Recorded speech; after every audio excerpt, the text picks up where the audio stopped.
Welcome everyone to another episode of Early Days, where entrepreneurship meets storytelling, proudly presented by our friends at Prowse Chowne. Get ready to be inspired by someone at the forefront of business and the forefront of marketing. So if a marketing strategy is your jam, you're going to be very intrigued by this conversation. Ted Kouri, founder and president of Incite. And I want to get into, before we do that. Yeah. Born and raised Edmontonian? I am, yes. Okay. When you were in school in grade 10, did you want to say, I'm going to be a marketing strategist? No, I wanted to play left wing with Wayne Gretzky. That didn't work out. By grade 10, I might have already given up that dream. But no, the marketing piece came a little bit later than high school, for sure. I love a business like this where you started out as a general marketing services agency, so you're kind of a do-all, but then you zeroed in on your current model, which is more of a strategy consulting firm. So first of all, take us on the journey of why start this company, Incite, 25 years ago. Well, that really came down to two things. One, a friendship with the co-founder at the time, Jared Smith. We had gone to university together, we're great friends, and just knew we loved business and wanted to do something together. So I think it was a piece of trying to do something together with him. And then secondly, to be honest, it was being young and naive and not knowing better. I had interviewed actually for a few positions. I'd graduated, been out of the city for a couple of years, come back, and was debating whether we would start this business or I would go and take a corporate job. And in one of those interviews, someone asked me, well, what do you want to do? And I told them the things I was interested in, and I don't even remember what, but I'll never forget when she told me, well, what you just described is what my boss does, and her boss would have been like the executive vice president of a multinational company. And it just dawned on me that I wasn't prepared to wait around that long and be patient enough. So Incite was really born out of a little bit of impatience and maybe a bit of naivete, and a desire to do something with Jared. And we got serious after that, but if I'm honest, those are the two reasons why we decided to take the plunge and try something as two young guys. Do you remember putting together the initial business plan? You think we had a business plan? A bar napkin or something? Yeah, we had ideas, but it's funny, the kind of work that we do, obviously a lot of it involves around planning and helping clients organize their strategy. We weren't that organized when we started. It was, if you had $10 in a heartbeat, you were probably someone we would try to work with. We just loved building relationships and connecting with people and trying to find ways to help them. And so the model did evolve from, as you said, general marketing services where we started. And I think it was a good place for two young people to start a business because there was a lot of space to be creative and to be unique and to try different things. And people tended to look at age then as an advantage and not a disadvantage. But as we matured and as we built the business out, we quickly came to discover that if you try to be everything to everyone, it's very difficult actually to grow. I find with our clients, that's one of the most counterintuitive things, is that it feels like, well, the more things you have to offer to the more people, the faster your business will grow, but it's usually the opposite. And I think that's what we discovered at Incite was the more focused we were, the better we did. And so rather than trying to do everything related to marketing, we really zeroed in on the strategy side of that piece of work is where our forte was and where we thought we could differentiate from other people. And that sort of fast forwards to what you alluded to off the top, but is why we sort of made the shift from that general marketing services agency model to more of a boutique consulting firm. But as you're starting out a business, you're kind of finding yourself and finding what gaps in the marketplace are there, right? So that's when you started to see what was needed in the Edmonton market. Yeah, definitely. There's things that we learned in terms of doing the full scope of marketing that, one, the execution side of that business gets more commoditized. So from a selfish perspective, it's harder for us to make money when you're competing with anyone who can build a website or design a logo or help manage an event. Whereas the strategic side and more of the advisory consulting model was a little harder to replicate and a little bit more we saw as growth potential. But secondly, I think the gap in the market was that for small, medium-sized businesses, especially back then when we were doing some of this 20 plus years ago, there wasn't like a lot of services geared towards more small, medium-sized companies. If you were a big company, you could hire a big consulting firm. But on the small end, that wasn't really out there. And so that was sort of the niche that we went after, was to sort of provide high-end consulting advice, strategic support, but targeted more to small, medium-sized business owners, which when you think about Edmonton and the Alberta economy, it's a good space to be in. And, we got lucky, we timed it right. We started our business in 99, and the run between 99 and 2015 was generally pretty good. So it was a good time to build a business and to grow and to scale and to expand. And I think we quickly realized if we didn't have that sweet spot or that focus, we were just trying to do too many things for too many different people, and you just get stretched and scattered, and it's hard to deliver a high quality product consistently with that model. As you're starting out a business, you had said something as you're young and you're naive, but were there some obstacles as a young entrepreneur that people go, oh, what the hell would this young buck know? Yeah, well, that's probably the question. Is that I think when you start out a business, any business, it's typically lean times in the beginning, and you're working hard to make your mark and to get established. And in the work that we were doing, it wasn't atypical for us to be working with people who were 20 or 30 years older than us. So you really had to, I think, prove yourself and prove that you were credible and that you could really help people. And I don't know, I think we probably viewed that as a bit of a challenge and something to sort of rise up to and to meet. And there's a little bit of that fake it till you make it. I think there's truth to that we were, at a few times maybe in over our head, but rarely did we not figure it out and figure out how to, keep our head above water and then keep going. And I kind of like that. I have to admit, I get passionate with the more complex or intimidating the challenge. While it does cause you to feel a little bit nervous inside, that ability to kind of overcome that and find a solution that works. And I'd like to think that that's what our clients were able to see in us in those early days, and we're able to then circle back to and put their faith in us and trust us to help them grow their businesses. You and I, before the podcast began, I was just asking you about the locations you've been in Edmonton. Do you think that as you're moving, that's probably the progression of your business as to where you moved? Is it, or you started off downtown? Yeah, we were in the Boardwalk building downtown above the old spaghetti factory when we first started. I would say, and the first office space was more just what was available and what we could afford. Our first office had plastic walls that we put up ourselves and 24-hour painting session to do it ourselves because we weren't able to afford people to do that. But then after that, the expansion was primarily driven by the growth of the business. So we changed offices twice because we'd outgrew our space and we needed more space. Then as the business matured and we shifted models, I think it became more about finding space that suited our brand more so than just the volume or the amount of space that we would have. So that's when we made the shift to what was at that time, I guess, our third location on Saskatchewan Drive. We felt that was a spot that really fit our brand and was conducive to the kind of client work that we were doing. And when that lease came up, and our model had changed again. And so, in that case, and I'd say our model has become actually more boutique. So we actually needed less space, but a different kind of space. And so the business that we're in now, and the space that we're in now, we've been in this current space for 3 years now, has been designed specifically for this consulting model that we operate today.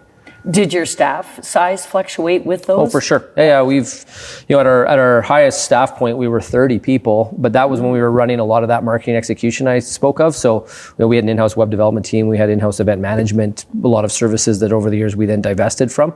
So today, we're a business of 10. So the headcount has changed, but the nature of the work has changed along with it.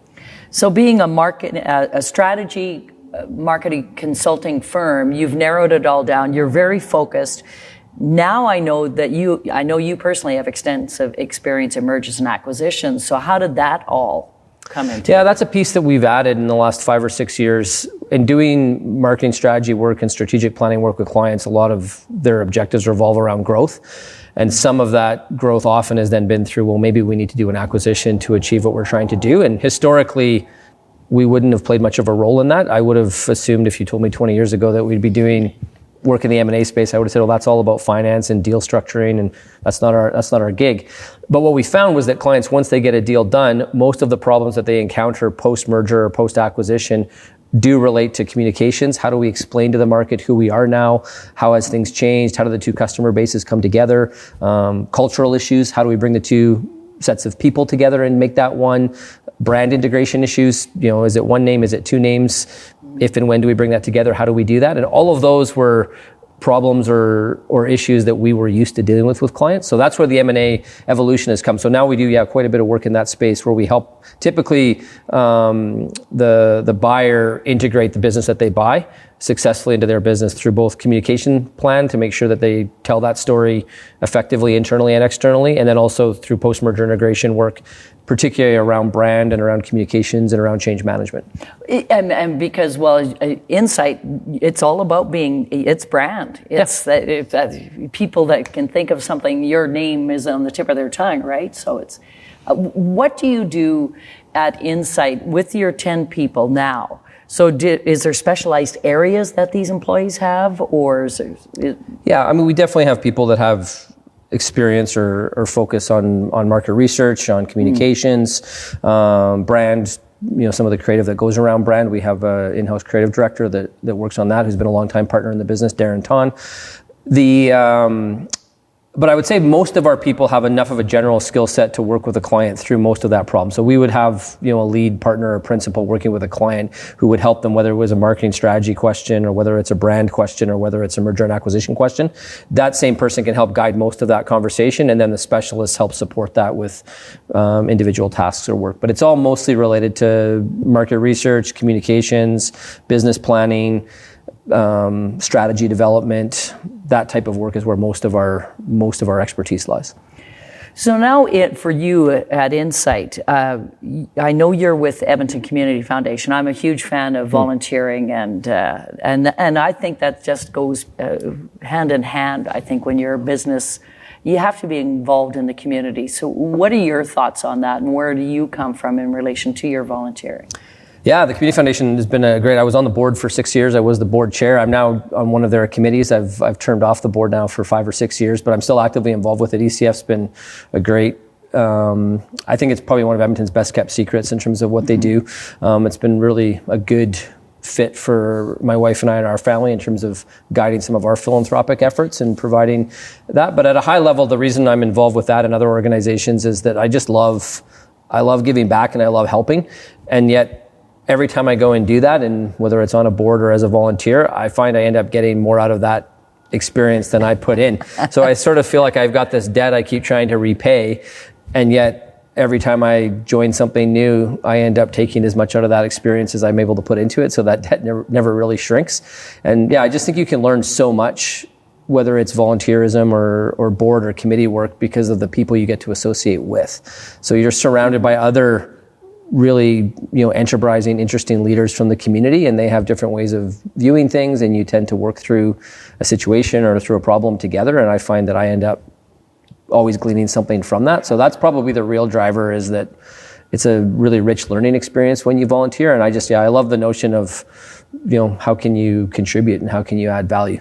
Actually, we should explain what the Edmonton Community Foundation is, because I agree with you. It's one of this city's best kept secrets. Yeah, so I mean, at its heart, it operates an endowment based model. So donors, are providing money, but rather than that money immediately being put towards a specific organization or a cause, it's invested, and the proceeds of those investments annually are then granted, or in some cases lent out into the community to do different things. And ECF is now, almost $700 million, under management. So on an annual basis, the amount of money that it puts into the community is significant. It's the biggest non-government, contributor to the Edmonton community from a charitable and nonprofit perspective. And I think it allows donors to have flexibility with how they support the community without having to do all of the administrative and investment and, technical aspects of managing that.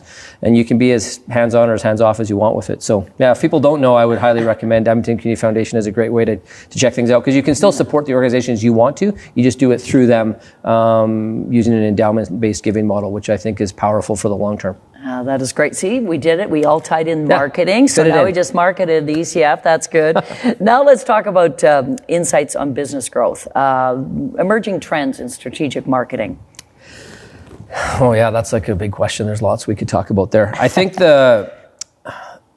the first thing I'd probably say at a high level, maybe just to back it up, would be, I think too many organizations, when they think about marketing, they make one of two mistakes. The first thing is they just try to do only one thing. And I think marketing, you've got to have a variety of things.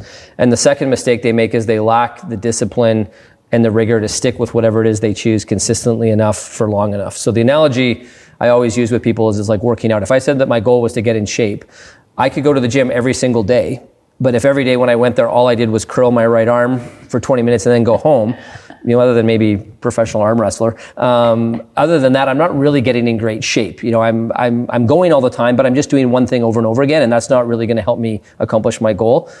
The flip side of that is I could have a really well-rounded workout program, but if I only go to the gym twice a year, still not really doing a good job. So the key, I think, to getting in shape is to go to the gym consistently and deploy a variety of exercises while you're there to get yourself into shape. I think the same thing is true with marketing.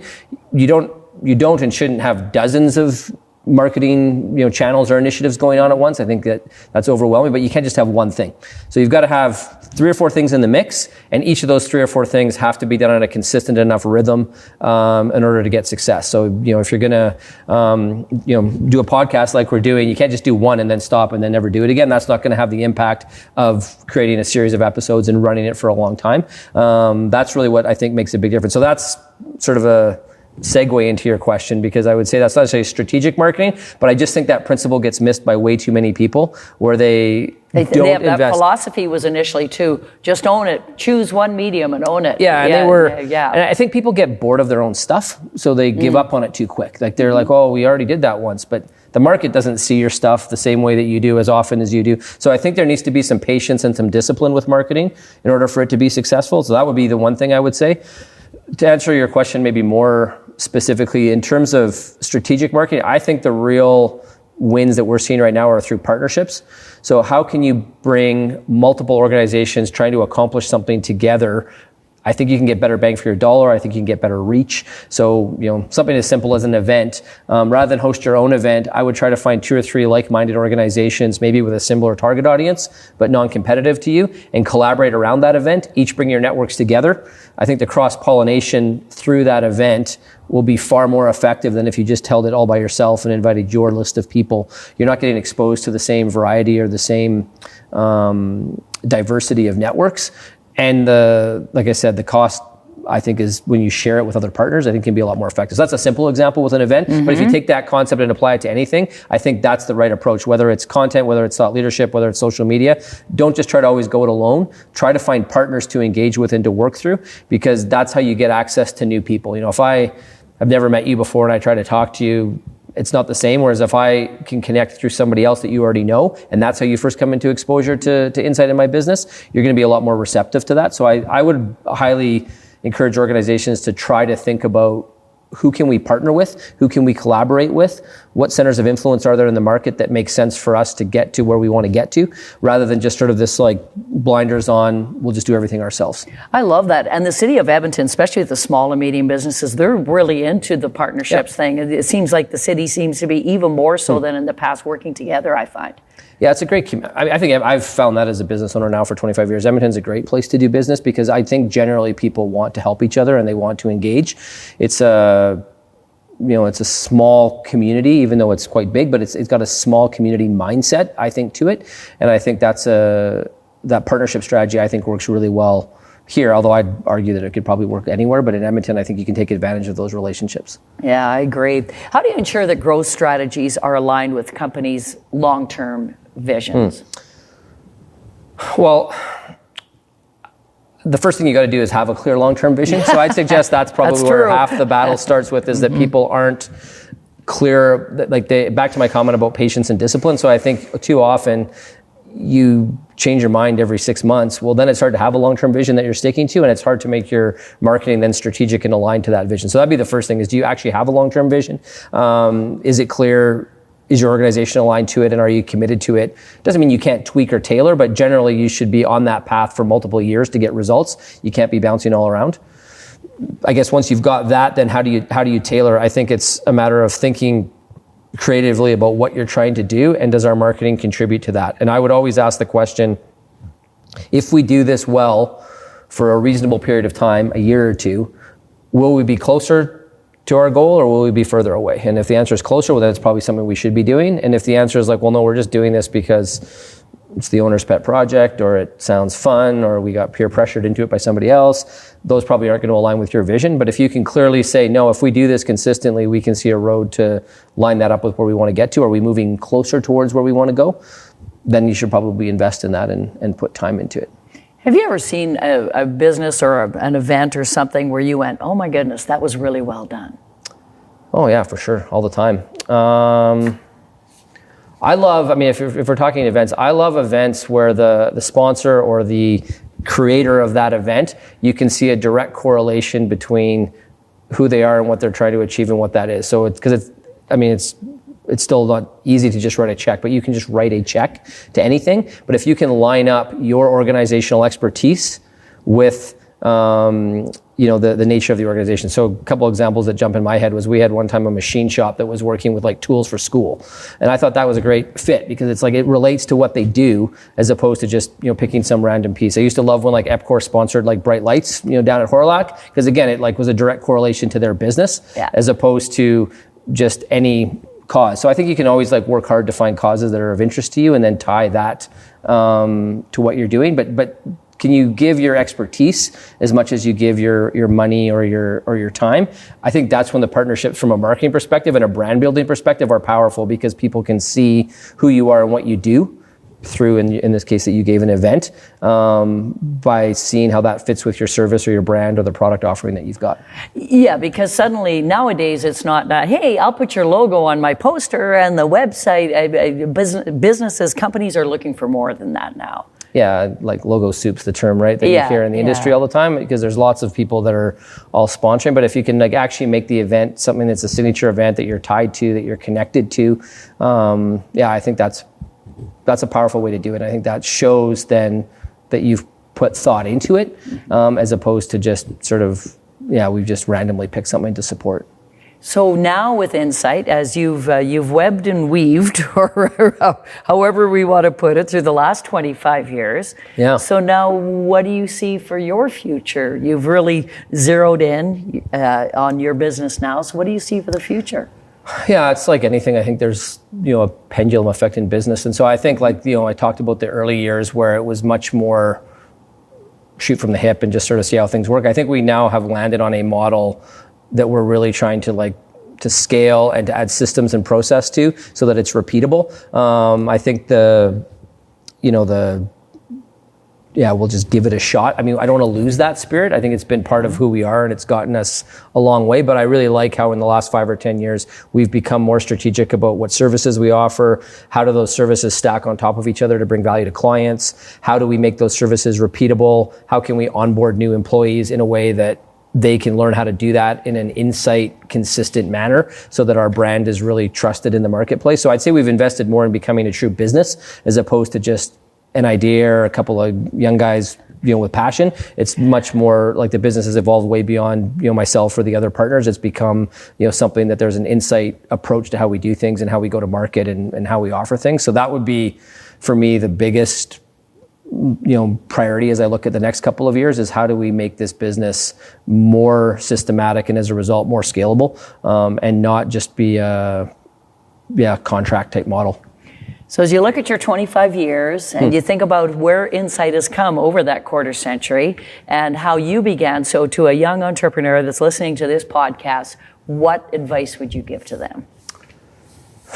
Well, 2 things, I guess, with my story specifically. I think there's a lot of advice out there that you need to get lots of experience before you try something. And I actually am not convinced that that's true. I think sometimes there is real benefit into diving in. It's not so much whether the thing works or doesn't work. That's actually not where success is. Success is in the trying those things. So I think if you can get past that idea of I'm too young to do this or I don't have enough experience to do this, quite honestly, I think it was easier to start a business young than it would be today because you have way less at risk. You don't realize the downside. You're not, your lifestyle can accommodate, working on a few lean years in the budget in the beginning. It gets harder to do that as you get older and have your own family or your own commitments. So that'd be one takeaway is don't be afraid to start young. If I was a young entrepreneur, I would go for it. I think it's always easy to go back and take a job or do something different, but I think give it a shot and see where that goes would be my one piece of advice. The second thing I think is maybe the opposite of what our journey was, is I would try to be a little more strategic and thoughtful earlier. Like, don't try to chase every opportunity. Don't try to be everything to everyone. I know that feels so counterintuitive to, especially to startup entrepreneurs, but less is usually more. So less clients, less services, more defined product, that's, I think, where growth lies. It doesn't lie in trying to constantly bring new things to the market. Great advice. Thank you to Ted Kouri from Incite. And as today's insightful conversation comes to an end, we hope you're leaving with some valuable takeaways for your business. Special thanks to our presenting sponsor, Prowse Chowne, for those moments when you need expert legal advice or support from business litigation to environmental law. Remember, Prowse Chowne, just a phone call away. And we'll see you on the next episode of Early Days. Thank you so much, Ted. Thank you. Great. Enjoyed that. Thank you.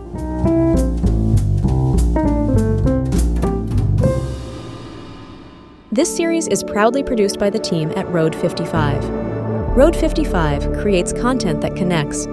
For more information, visit our website at road55.ca.